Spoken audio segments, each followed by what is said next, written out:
Welcome. You're listening to the Build Me a Brewery podcast. My name is Chris Hayton, your host. And our last segment, we discussed marketing, design, and beer media. In this week's segment, we discussed the inner workings of beer distribution and how breweries work with distributors and retailers to send their beer far and wide into bottle shops, pubs, and clubs. In part one of the segment, I talk with founder and director Andy Harris from Motus Transport. Being a family-owned and operated transportation and logistics company, Andy and his wife Emily started the business back in 2016 and have grown to become one of the largest cold storage warehouses and distributors of craft beer in New South Wales. Andy, having a background in sales within the beverage industry, he saw a gap in the distribution market and began to concentrate on building a solid network of customers within the craft beer space. Having over 100 breweries within their portfolio they work with, Andy is very well placed to share his insights on what breweries need to be considering when dipping their toes into the wholesale distribution space. So I'll leave you to it then. I hope you enjoy my sit-down chat with Andy Harris from Motus Transport. Well, welcome Andy to the Build Me a Brewery podcast. Thanks for coming on, mate. No worries. And this is going to feature part of our beer distribution segment, and you were recommended by Mitch from Brewers Unearthed. He was really keen to hear about your thoughts on beer distribution and sort of gave me a bit of a heads up that you'd be a good guest to come on and talk about the behind the scenes and intricacies on how breweries interact with distributors. So essentially, Motus is a 3PL distributor where it predominantly just around Australia. You mentioned offline there was some international stuff that you do, but I guess want to share with the audience all what they need to be considering when engaging a distributor or getting their beer out, if it's just in their local area or even nationally, if they're starting to get a bit of growth and momentum behind them. But before we get into all that, mate, like I've done with many other guests, just want to get a bit of a feeling of your background, how you came to where you are, being in transport and the beverage distribution. Any craft beer or home brewing roots, take it away, mate. All right. So originally I've been in this industry for quite a long time, being alcohol industry. I joined beer later on. So I started off in 16. Uncle owned a few pubs in Melbourne and I used to work in them, but also my family used to own a transport company. So I kind of fell in love with pubs, but also worked in the transport business. I worked in the transport business getting out of uni and then kind of left it quite early on to do my own thing in the corporate world, which is working for beverage businesses. So big corporates like Suntory and Diageo. I was predominantly in sales, then moved into brand team, and I've worked on the Bundaberg rum brand team for Diageo, and I was there for 6 years. So I went out and, worked for a few smaller people, and my background being in spirits, and I kind of fell into, I was doing a wine course, and one of the winemakers in the Yarra Valley kind of said, "Oh, come have a beer." And we're doing a wine course, and I looked at him like, "Oh, you're one of the best winemakers in the country." "Oh, I don't drink beer." And he goes, "Why?" I said, "Oh, it doesn't really have any flavour." He goes, "Oh, mate, come to the Healesville Hotel and have a beer." And from then on, I've pretty much really liked beer. I've sold a bit of it now, and then I came back to my roots and really kind of never wanted to do transport, but saw that the market really didn't have what I felt logistically it should have, and then started a business with my wife. She let me kind of get a warehouse in Brookvale, and we started with 3 customers. So yeah, perfect. So of all people, a winemaker put you onto beer. Yeah. So that was it was pretty eye-opening because it was quite funny. I really fell in love with it from the first go. I think it was a Hargraves Hill ASB, and I've never kind of turned back. Yeah, well, you've talked a bit about your craft beer roots. Any homebrewing stories? Have you dipped your toes in sort of kit and kilo stuff? Or? No, I haven't done anything at home. I've done a lot of brew days with brewers and also venues and stuff, and I've had so much fun doing that. I will drink any beer. So it really depends on it's like when what's your favorite spirit or what's your favorite cocktail. Really depends on the time of day and how I feel. I'll have an imperial stout, or I'll have a triple IPA. Probably not too many of them that I can handle. But I'm loving some of the hazies coming out today, and I just love all the kind of the new stuff that's especially as the beer that Australia's making now is amazing. So it's good tasting the local stuff.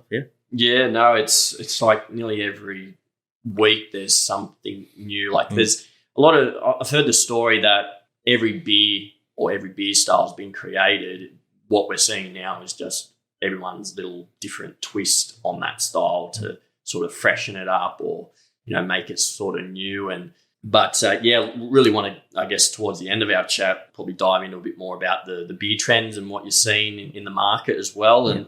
But also any favourite breweries or actual beer styles or beers. I mean, you mentioned Hargraves there, but anything that you'd like to mention there about? It's quite funny. Like we have probably over 110 breweries in the warehouse, and I'd probably, if I was allowed or if my body allowed me to, I think every brewery has its own style, and as you said, they put their own tweak on things. So, I'm really excited for the industry that can allow that, and I'll have a beer from pretty much anyone. So there's usually a favourite beer that you have at certain breweries. So, I have to be Switzerland when I talk about that sort of stuff. It's kind of like, what I'm liking at the moment is seeing, a lot of the, the older breweries and then the head brewers doing their own thing. Like you see with Mountain Culture and White Bay, those boys have come out of a really good brewery being Motus Operandi, and they're now kind of opening their wings and creating some great beers. So it's great. Yeah. Well, if we're not naming a brewery and a beer style, then what's your favourite beer style? I'd have to go IPA. Like it's quite a, one of my favorite beer styles is a rye IPA. So that's probably, if I could drink that all day, every day, I'd probably do that. Yeah, nice. All right. Well, tell us a bit more about Motus Transport and I guess how you guys got started. And I know you touched on a little bit, getting involved with your wife in the business go into, what exactly Motus is, services you offer, locations you distribute to, if you want to take it from there. Yeah, cool. So we started 4.5 years ago. We had a deadline. One of the venues actually had their own beer being made, and they said, we want you to transport it. So we needed it done by a certain date. So we got a shed. My brother owns a transport business, and there was conversations with him about doing it with him or, using his facility out in Riverstone. But we kind of came to the conclusion that I think we've got to do it for ourselves. We wanted technology. We wanted things to be pretty. We wanted to be close to the city. We were in Brookvale, which wasn't too close to the city, but closer than my brother was out in Riverstone. And we just wanted to do it for ourselves. From day one, we've always had technology. It's been something that we needed and wanted. But we're based there, but we always wanted to be where the market is. And we do 90% of our work is done in the CBD. We did Brookvale for about the first, let's say 9 months, and then we moved to Roselle. Roselle, we built a big fridge, and and Elite Logistics went under, and we pretty much got 10 breweries from there. So we had a fridge, no competitor that we had really had a fridge the size that we had, so cold store. So we pretty much got a lot of people and a great helping hand straight away. I just hired Ben, who's my 2IC, and we pretty much went from, I think at the time we had 2 drivers to 4 drivers overnight. And then now we operate in Sydney. We do Canberra. We have warehouses in Sydney, Newcastle and Coffs Harbour that we've just opened up. Newcastle's booming. It's the craft beer market up there is amazing. And I think there's a few, really good examples of venues that kind of have driven that. And then Coffs Harbour was for us, and pretty much most transport companies, a black hole. I went and did a little recce up there when one of our breweries, our bigger breweries, kind of said, it's a place that we really want to get beer to, but we really struggle with the current infrastructure that's up there. I went up there and spoke to the publicans and bottle shops myself, and just asked them where they got their craft beer, asked them if they wanted craft beer, and it was insane just to see their reaction of actually being able to get beer in the same week that they're doing their ordering, or actually getting what they wanted. So we've only got 4 brands up there at the moment, but it's growing. And yeah, that area I think will flourish for it, especially after COVID, with a lot of Sydney people or people that working from home, and they want the same experience that they're having at their local pub in the inner west or, in the CBD. And yeah, they want craft beer up there. So yeah, perfect. So is it predominantly craft breweries or craft beer brands that you stock, or is there some of the macros that you also do as well? Yeah, we're predominantly craft beer. That's where we started. Mm-hmm. Yeah, one of the big things is we are predominantly independent, but there are some of the bigger breweries that we do little things for. They actually, the bigger guys really helped us through COVID. We wanted to we didn't let anyone go or anything like that. So for us, it's all about, as an industry, the craft industry for us is massive. It's where we started, and independence has been, that's 90% of our business. Yeah. Perfect.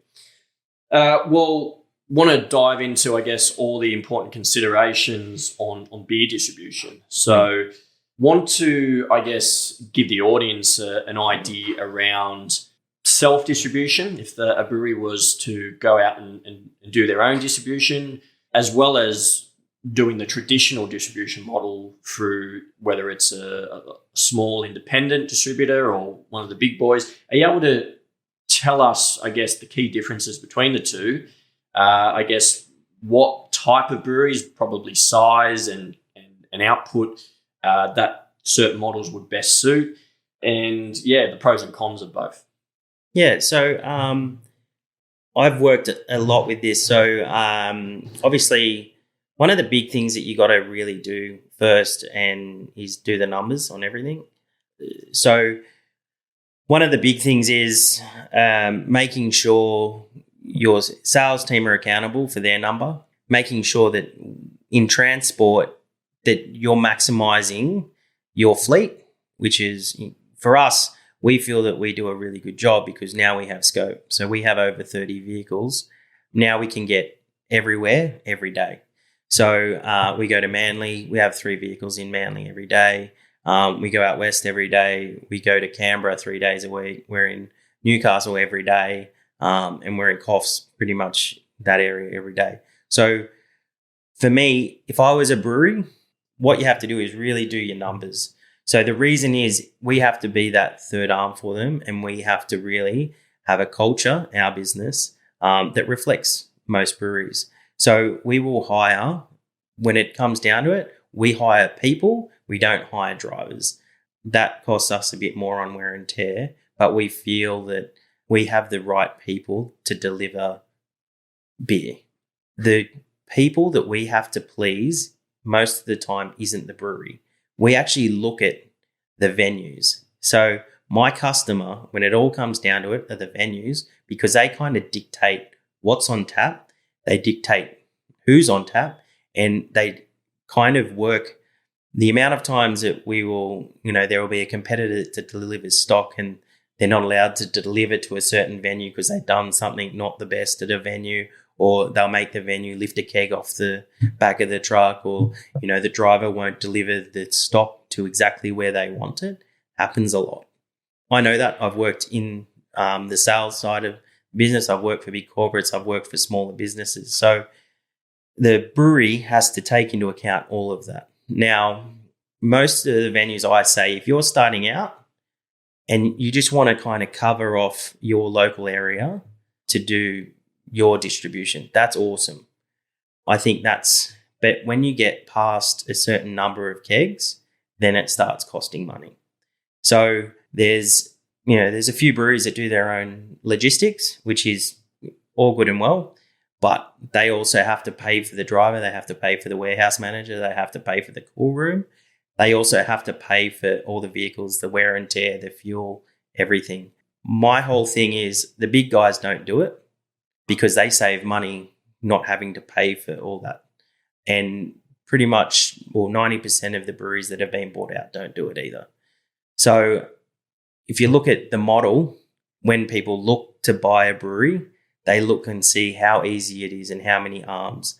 They usually want to make sure that the brewery is self-sufficient, making good beer. But they also want to make sure their sales teams bang on and they want to be able to tack into their business. So, yeah, I think starting out, you want to really make sure that you're covering your market. A lot of the venues say they want to have that personal contact with the venue. But the problem is the person that you're delivering to and the person that you're selling the keg to are usually two different people.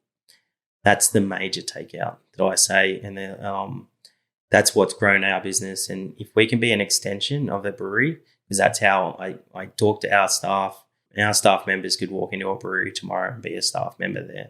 Yep. But, yeah, also you deliver kegs, they're 62 kilos. You want to make sure that you're pretty good and you don't put someone's back out. Yeah, and that is a recurring theme throughout the podcast is a lot of people listening are, they're going to be tight for money in the beginning, you know what I mean? And Correct. Probably first 12, 24 months, they're probably not even considering wholesale. They're just going to service their local area and there might be some wholesale opportunities. If it is received really well, then they start dipping their toes in local distribution. But what you're saying is, the infrastructure that a brewery has to build or implement for just distribution of a few kegs or cartons costs a lot of money up front to do, you know what I mean? So services like yourself, you took me for a tour around the warehouse. You've got a good giant cool room storage here and thousands worth of cartons and kegs in here. So, and you've got the network and distribution network set up. It seems like, yes, it is a bit of money outlay, and breweries aren't able to bring it in-house where they could potentially save money, but you guys seem to be saving the money up front because, they don't have to build the network that you've already got. So, yeah, and then that's sort of coming, all the different topics we're exploring on this podcast, it seems to be a recurring theme, you know what I mean? Like Nick Becker, who was on from Convoy, talking about, keg rental, it's quite a lot of money to purchase a whole fleet of kegs and to maintain them and make sure they're coming back, you know what I mean? So it's just that theme again, get someone else to do it for you if you have peace of mind, I guess. So. Yeah, and I think one of the themes is a lot of people have their sales guys delivering stock twice a week. And for me, having been working in sales teams, what you want your sales team to be doing is selling all the time. As soon as you got them delivering, they're going to a venue twice and 3 times in a week. You don't want them doing that. You want them selling beer and selling all the time. And because what that does is then that grows your distribution. And that's one of the big things that I see. And I think that when you got reps doing deliveries, they're not selling, they're doing deliveries because they've already sold to that venue. Now they're delivering the kegs or the cases to that venue and they kind of could be out seeing more venues. So you're actually not getting the number that salesperson needs to hit for the month. Like I know the number depending on the keg price or the case price of what the sales guys need to do. And I would say a lot of them are pretty much under that. So, and that's why the brewers are trying to get them to maybe deliver 2 days a week to make that money up. But if they're out there every day, all day, then they'll be selling the number that they need to. But yeah. All right. So another question that I've had on my mind is, because I've got aspirations and I've spoken about it on a few other episodes earlier to this. Down the track, I'd like to see that my beer might end up on taps in local pubs or bottle shops and all that. So I've got wholesale distribution aspirations with the brew pubs received really well. So I'm interested to know what sort of signs would you point out or for a brewery when they're ready to get into bed with a distributor? So like what are the key business infrastructures? We talked about sales and marketing teams, probably the volume and production output that they're producing. So you able to share some comments around that? Yep. So I think the big thing for me when you deal with out-of-state breweries coming into our warehouse, one of my first questions is do you have a distributor / a salesperson? So whether you're with a distributor, I always think it's good to have a salesperson as well once you get up to a volume that needs it. Because if you're with a distributor, a pure distributor, you need to make sure that they have, that you get a share of voice within that portfolio, because sometimes you may not have a share of voice. You might not be the flavor of the month, or you might not be when you're brand new, everyone talks about you, but then when another brand comes in that they need to focus on, they don't. So having both, I think, having your ALMs, ILGs and Paramounts, I think is great, and you need that. But also making sure that they're talking to the venues that you want to be seen in.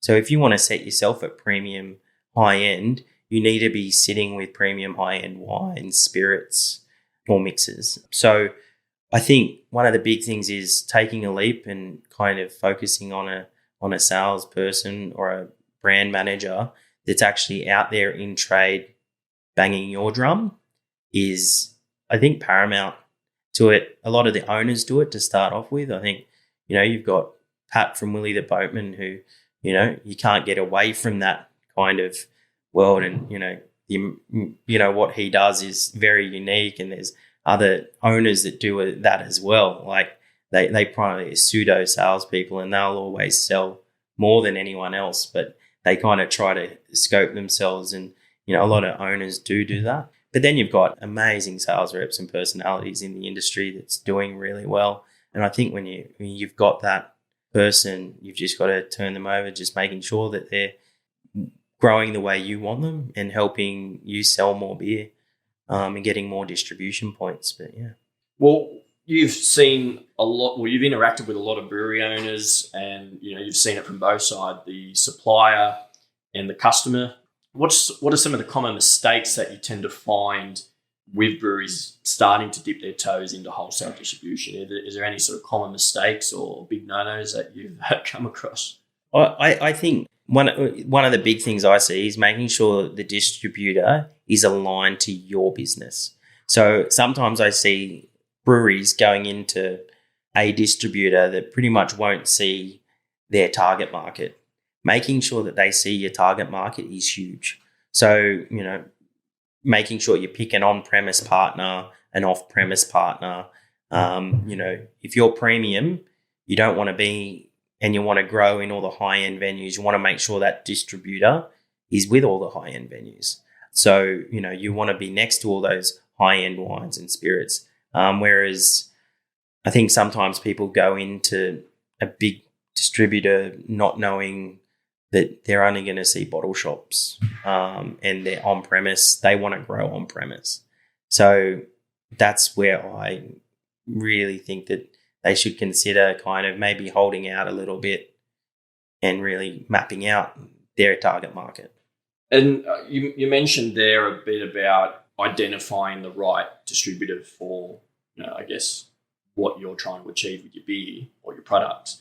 Because I did have down here as a question as well about what are some due diligence, I guess, tick boxes or boxes that need to be ticked for a brewery when considering engaging a distributor. So, I guess probably diving into storage and handling and how they're going to handle your beer, especially if it's going interstate.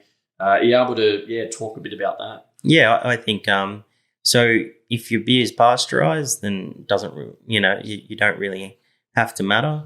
But also, if it's not, you have to make sure it's cold. I think, especially when it comes to logistics, a lot of logistics businesses like to tell you that they've got cold storage, but they'll have a reefer sitting out the back and it'll be managed not the best because they're just hard to manage. We keep our stuff cold and it's very transparent. You have to. Otherwise, beer goes off. And yeah, it's been really hard for us making sure that that's the case. Our new facility can hold a lot of stock at good temperature, which is very fortunate, and it's good for our guys.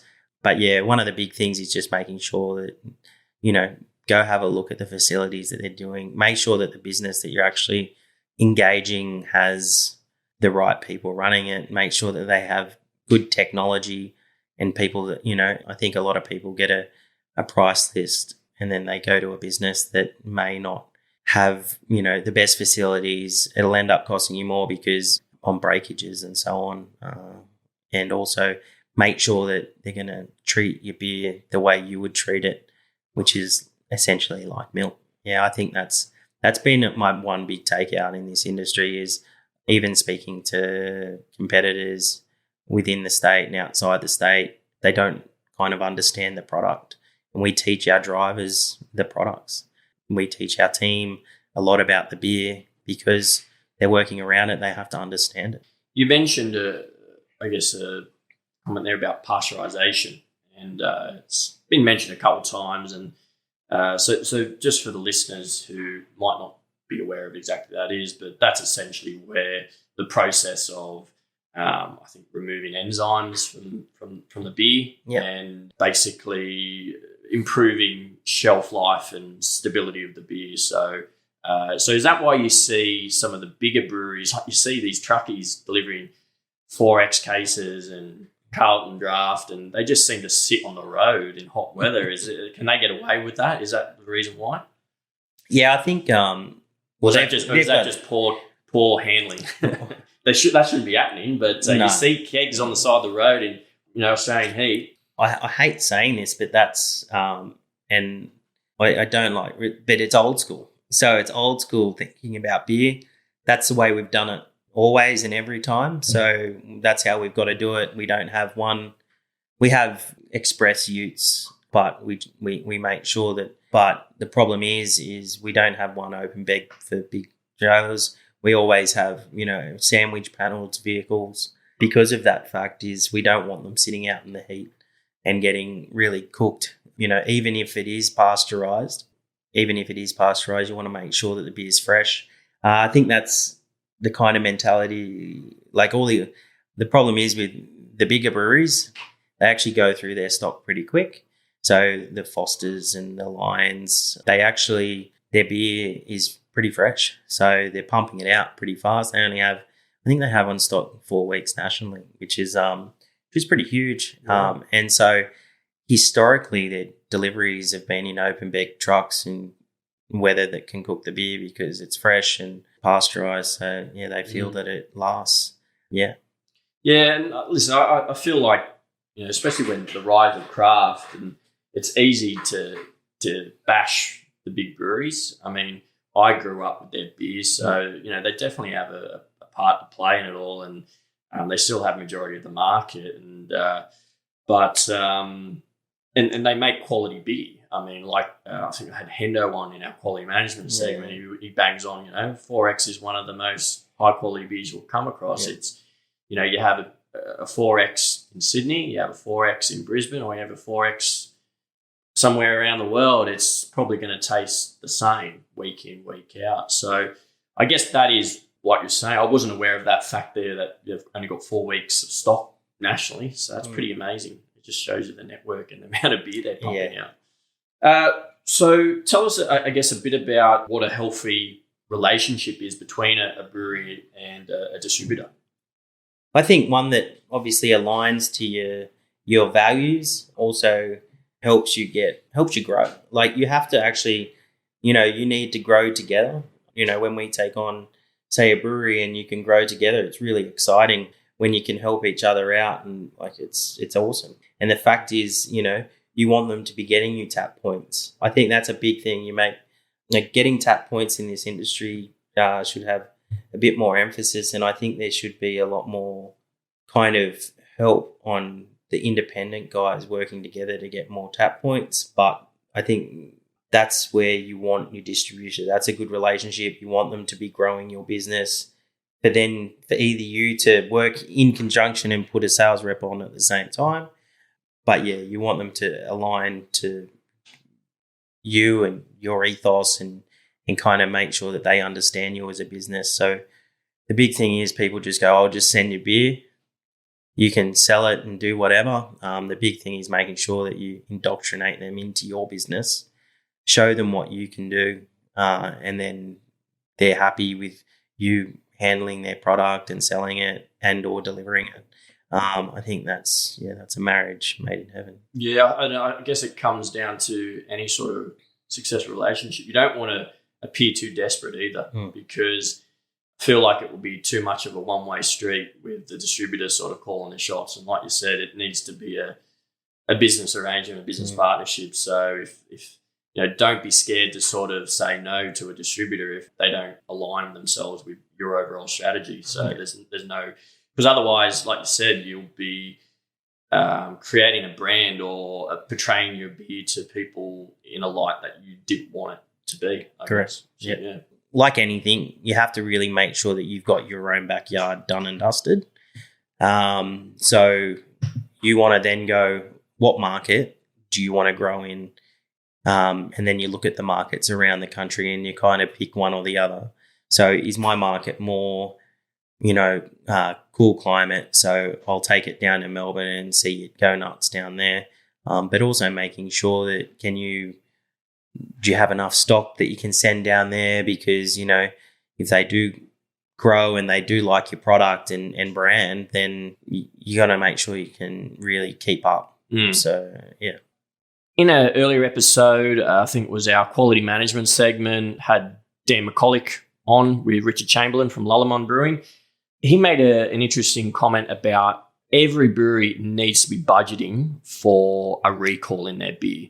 So what I'd like to know in regards to that, what happens in the event of, a brewery's beer needs to be recalled, and expected costs, the process, repercussions? Are you able to, I guess, talk a bit about that? Yeah, I think, you have to. Like, one of the things is you have to understand that things, might not have gone too well, or, there might be, a ferment issue or something, and it might not, it might have been a new, stream of yeast that you're kind of working with. So you actually don't know and you haven't dealt with it before, but also breakages as well. Like, not that we probably do, we do break some stuff, but the great thing about craft beer is most of the bottle shops and venues are selling them as singles. So unless they're kind of being sold as a case price, our drivers, we make them actually put their hand in their pocket and pay for the stock, because I don't want to come back and bring broken stock in. But, if we get delivered broken stock and it comes on pallets, which happens sometimes with some transport companies, because again, they're doing lounges and chairs and everything else. They're not doing just beer. Some cases do get broken, or they're coming from WA, for instance.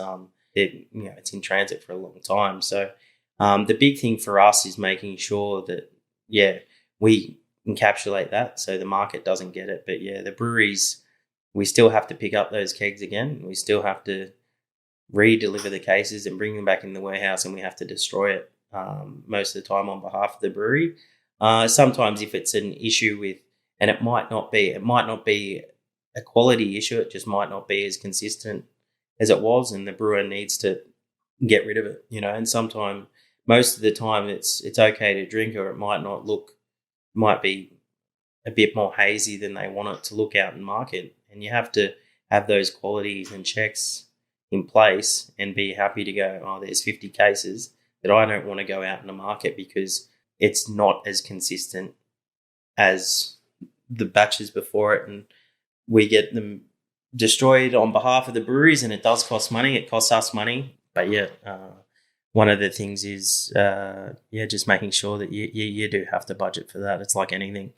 And it does more damage to your brand if you don't recall. Take ownership of it. And I think, it is a cost, and it's something that you don't like it to be a cost. But I think it was Dan again talking about issues with beers refermenting. I think it's the technical term diastaticus, where yeast starts eating up some of the residual sugars and re-fermenting, and bottles can then start exploding or cans exploding, and I guess that becomes a safety risk to customers and everyone in the chain. So yeah, you definitely want to be really taking ownership, getting on the front foot. Otherwise, it can hurt your brand a lot more. Yeah, we've had. Yeah, they're pretty scary when they go off. It's pretty funny. Oh yeah, I've heard it. Homebrewers in the middle of the night, mate, in the shed. Yeah, it sounds like a gunshot. It's quite funny. We've had it happen in the back of a truck, and it's like, it's one of those things. And yeah, it's just I think when everyone kind of puts their hand up and says, like, we're as a transport business, as soon as something, if there's an issue, we put our hand up straight away and see how we can fix it. So, yeah.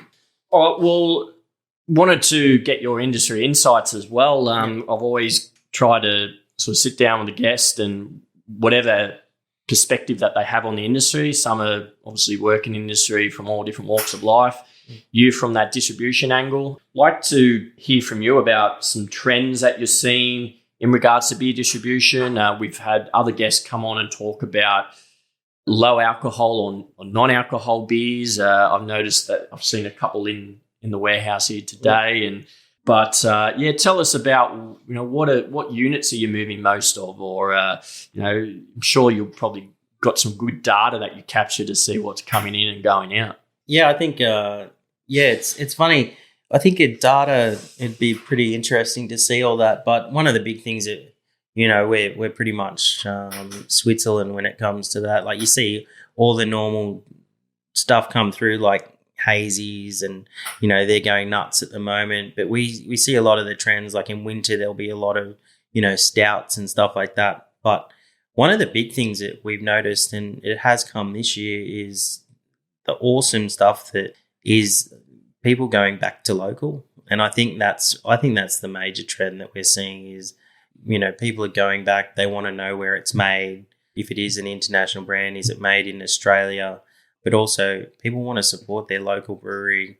One of the big things is people are drinking a lot more and going to their bottle shops and asking about beers. So they might still have their staple beer, but they're getting a 6-pack of mixed craft or independent beers.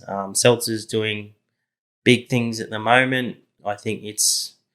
I don't know whether it's here to stay. It's something that it's a contentious conversation with a lot of people at the moment. The non-alc thing, a few people are doing it. I think there's a few people sitting back ready to do it as well. But yeah, it's really exciting. The whole local thing for me is, I thought that it would kind of, people would go back to their old faithfuls, but they're not. They're actually, people are still out kind of trying new stuff, getting excited about new breweries, or helping that brewery that was down the road that, kept the staff on in the whole of COVID and, really soldiered through, even though some of them lost a lot of keg numbers, but then really kind of amped it up in pack and stuff. And I think that's my main thing is what's happening in the industry, the local thing now. I think that if you look at an area like Newcastle, where you actually see a lot of tap points that have craft, they've still got the majors, as Hendo said in one of your last podcasts, is about, they still have making sure that the industry reflects what their customers want. So I think more and more venues are starting to listen to their customers more. So they're wanting to give them, oh, what do you want? I'll have a Resch's every now and then, but I really like a triple IPA from X brewery, or, I really like my hazies now. So, I think that's why, a lot of the majors have maybe purchased a brewery and keeping them on, because they're seeing that trend as well. And I think those breweries that have been bought are still in our warehouse. They're still working as an independent business. They're still keeping their beers fresh as well. But yeah, I think the big guys are starting to kind of go, oh, hang on. I think there's a bit of pushback. I think we're gone from having 90% tap points and having that monopoly to then now they're starting to see a lot of the craft guys coming in and the independent thing. But making sure that they're listening to their customers. That's also another thing that I see in the industry. Yeah, I went down to my local that I haven't been to in, I think, 8 months. And yeah, they had 4 craft beers on, which I was dumbfounded. It was awesome. Yeah, it's really exciting to see. I've mentioned it a few times about even the bottle shops, like your BWSs and Liquorlands. You're starting to see, because especially out in my area where I live in Penrith, like we've got to travel all the way out to the inner west to sort of see any breweries. I mean, you've got the Australian out of Rouse Hill, but yeah, it's like you can access craft a lot easier now, which is good. And I mean, I still think the macro breweries, they've still got that every right to be on tap. But like you said, just they can't have the monopoly anymore. No. They need to share it. And like I said, I'll walk into a bar now and I think if there's no craft beers on there, I just know, I'm not having a good time here. So, and I might have to bite the bullet and just have a new, which isn't that bad. But when you get an acquired taste of craft, it's a hard adjustment to make, so. Yeah, I think that's one thing. I think a lot of the craft people, like, as much as you like, I love drinking independent beer and I'll drink it most of the time. But if a venue doesn't have, that on board, like, it's still out in the country that you'll have venues that, they'll look at you weird if you kind of not, Tui's or stuff on tap. Yeah. So, yeah, I think it's understanding quality more so than anything is a big game. But also, I just love that local thing coming back. It's really, and it's helped us and it's helped us grow our business, But the thing is, like, we want to keep helping the industry. I think there's a lot more kind of that happening now. You mentioned an interesting point there earlier about how breweries, like more of your small independents, are starting to listen more to their customers. And you're right in saying that. And do you think that maybe when the craft beer scene started really making a big push, like probably 10 years ago, it's sort of been on this sort of momentum journey right now where they wanted to differentiate themselves by coming up with these weird and flamboyant type beers, like these, chucking any kind of ingredient in it to sort of get a bit of buzz. And, so craft beer became this sort of novelty a little bit, like, oh, there's a new seasonal coming out, it's got Nutella in it this week or whatever. And so what you're seeing now is that breweries are actually, like you said, listening to their customers and they're focusing on drinkability. And I think that's the most effective way to convert the 4X into his new drinkers, because they're just used to sessionable, drinkable beers, you know what I mean? And that's what the big breweries have sort of tried to cater to, like a wide range of palates. So, but the craft beer industry, I guess, was coming up with triple IPAs and trying to convert someone over who's a 4X drinker is, that's a big leap, you know what I mean? So there's been talk about craft lagers making a big push, and yeah, any comments that you have around that? So you look at, there's the big breweries have done amazing at creating a segment that's got that in between and has helped grow the market, but it has helped grow their portfolio. So Foster's will have Fat Yak, Lion will have Squires, which both of those brands have been amazing to grow the industry and to actually, for them people. So what I find, they're a gateway craft, whereas, it's, Chuck Hahn, one of the best producers of beer, in Australia, is an industry legend, created Squires and now Kosciuszko. But the big thing is they've helped the rest of the industry because they're now, they've been on tap for a while now, and now people are going, oh, well, I tried that. That's a pale ale. Oh, look at this other pale ale. Let's try that. So I think that's really helped the industry, and those guys have really helped grow the market. And now the independent guys are then going, oh, this is my little twist on that pale ale or something. So that's where hazies are going nuts, where people are going, oh, what is that? Like, whether it's a hazy pale or IPA, or people aren't afraid to try different things. Yeah, it's quite funny. Like, I think the big guys have actually helped the industry. We've banged on a bit about, I guess, beer trends and a little bit about, I guess, the current state of craft beer. Any further comments about what you see the future outlook for craft beer or independent craft beer in Australia? I think, again, like the main people that need to change their mentality, and I think the craft industry or the independent industry really has to educate the pubs and clubs and so on, because they're the guys that dictate.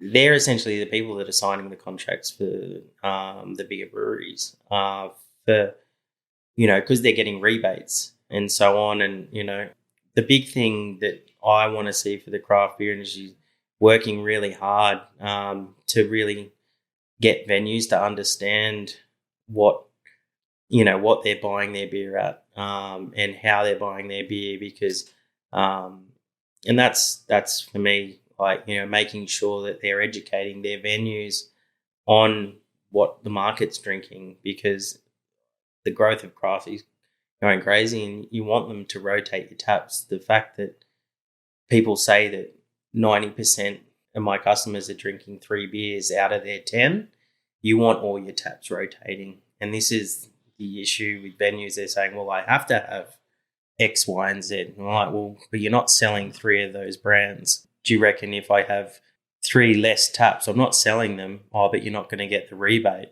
But then you're going to turn over the taps. So it's more so the industry educating the venues, because they dictate what's happening, and the breweries are only doing what the venues want. So so that's really what, it's all about the education. And I think, you're doing an awesome job is in educating people about the industry. Now the industry has to educate the publicans. Yeah, absolutely. And the craft beer punters and just the average beer drinkers are a lot more educated than they were 10 years ago. And we've had comments on this show already where you can't get away with some of the beer that you were probably putting out 10 years ago in terms of flaws and off flavors. People know that now. They can call you out on it. So yeah, you're absolutely right. And probably just a talk a bit about the venues and what they can have on tap and all that. We've touched on a little bit on the show about tap contracts and all that. And is that still a big issue in the industry with, I guess, some of the, not to bash again, but the big boys? Again, yeah. So I think it is an issue, but the problem is everyone's fighting everyone. Like all the craft breweries, there's over 600 now in the country, and they're all fighting for these taps. I think that there needs to be you need to work together and educating venues. Like the big thing is making sure, like in a venue, having worked on that side and everything, and making sure that you have a list. So venues work really hard to get the best food. So they make sure their quality of food, like that's gone through the roof now. You can no longer go to a pub and have just a standard run-of-the-mill meal. You need to have good food. You have to have it restaurant quality. So should your taps. So your taps should reflect you as a venue and not the contract that you signed. So when you walk into some venues, and you see it with big pub groups, they're starting to move away and kind of go, what's my market want, as opposed to what contracts have I signed? And that's, again, comes down to that brewery selling to that venue and the sales team educating the staff to go, not even trying to sell them anything, but trying to actually make sure if the beer goes on tap within that venue that it's going to sell, but it actually works with that venue. And I think that's a lot of the sales guys just go out there and, what beer, and kind of just try and steal from everyone else, instead of, if you actually educate your venue on saying what's going to sell in your venue and ask them, how many kegs of this do you go through? How many kegs of that? Like most of the time, you're not going to knock off, new or Reshes, which is making a massive resurgence, because you still want them. You can't bash those brands because you probably don't, you not make a product that's going to get that customer over the line. But then if you ask them, how's all their other tap points going? And you actually, if you're helping the venue sell more, they're always going to back you. So, yeah.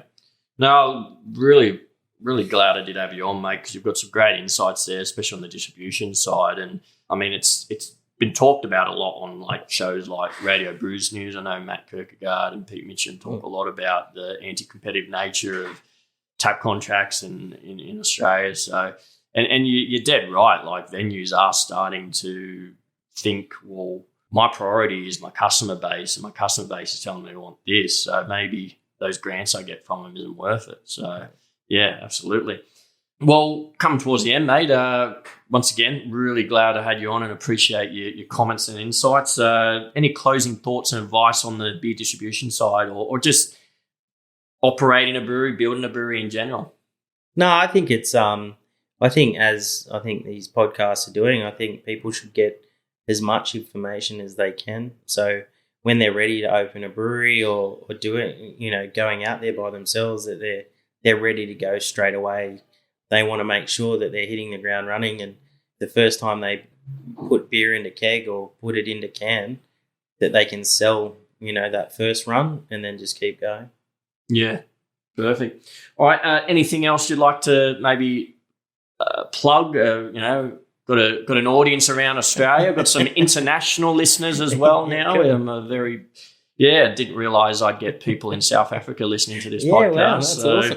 Yeah, anything you'd like to mention? No, just, like our big thing is making sure we're 100% in, we are in New South Wales. It's big for us, and making sure that we grow our market. 90% of our deliveries are done by us, which is great now, and that's where COVID's helped us. We have some great partners in other states that we work really closely with. So a lot of there might be some people going, I want a national solution. But if you pick your best 3PLs and distributors in each state, then you'll grow faster because they're liked more. And again, the whole speaking to the venue, one of the big things is I'll always tell you that my business is the best, but ask your venues that are currently pouring your beer or, taking your stock, and ask them who their best company is to deliver for them, because they'll pretty much lead you down the path. Yeah. And if any people that are, I guess, looking at dipping their toes in getting their beers out in the wholesale distribution side of things,